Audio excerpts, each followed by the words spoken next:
And now the Home Secretary is in Rwanda, signing a new deal that the government hopes will revive its migrant deportation plan. James Cleverly landed in Kigali this morning to agree the treaty, which would see British officials and lawyers stationed in Rwanda to help process the claims.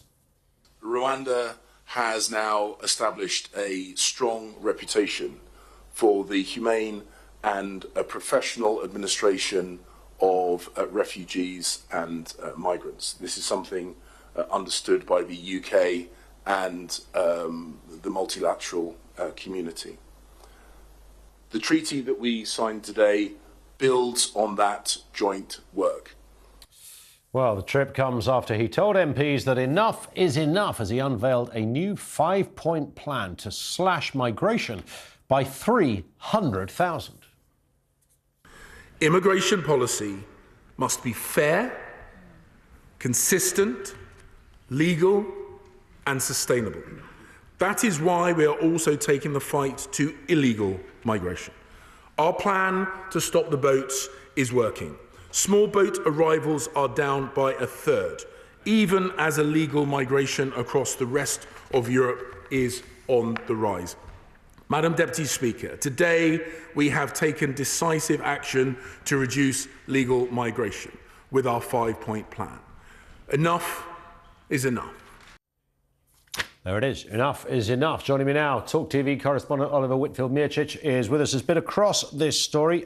So Cleverly's he's going for the full set here, right? I mean, he's not messing around a little bit here, a little bit there. I'll come to that story later. He's going for everything. The legal migration and what he calls the illegal migration. Yeah, look, it's been a tough month for the Home Office when it comes to both forms of migration. It was only last week that we had those figures out which showed that in 2022, the legal migration numbers hit an all-time high. And then, of course, the Supreme Court ruling, meaning that people were not allowed to be sent to Rwanda. And so now he's in Kigali and he's hoping that this latest treaty that they've signed with the Rwandan Foreign Minister will make all of those worries and concerns go away from the Supreme Court judges.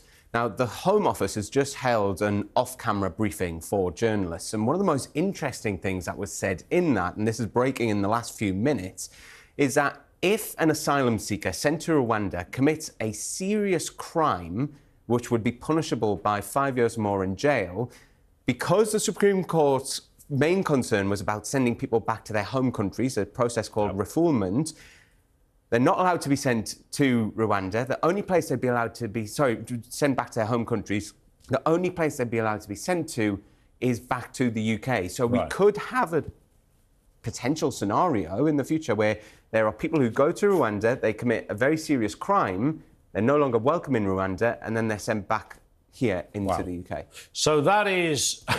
I'm just looking at this and seeing how this is going to play on the streets, because I don't imagine very well. So the idea that one of these people goes to Rwanda, they've been deported, it turns out they have criminal intent, they carry out a serious criminal offence, just to reiterate what you said, Ollie, an offence that would carry about 5 years or thereabouts in a Rwandan jail, that would be enough to send them back to the UK, not to their country of origin, not to remain in jail in Rwanda. This is to appease the judges, one would assume, that said, oh, it's not a safe place if terrible things happen.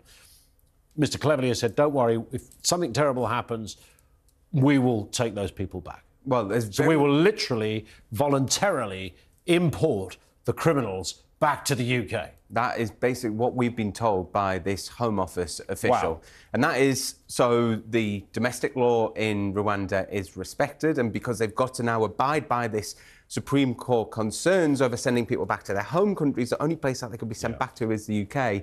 The only other way that a refugee or asylum seeker would be able to come back to the UK is if they launch a judicial review. So there is a mechanism where if a review was launched in the UK and the judges here felt that it was wrong for them to have been sent to Rwanda, then again they could come back to this country. So earlier on today, we had the treaty signing, we had a very limited press conference, still quite a lot of questions as to how this all works. When does the plane take off? How many people are going? How much is it all going to cost us?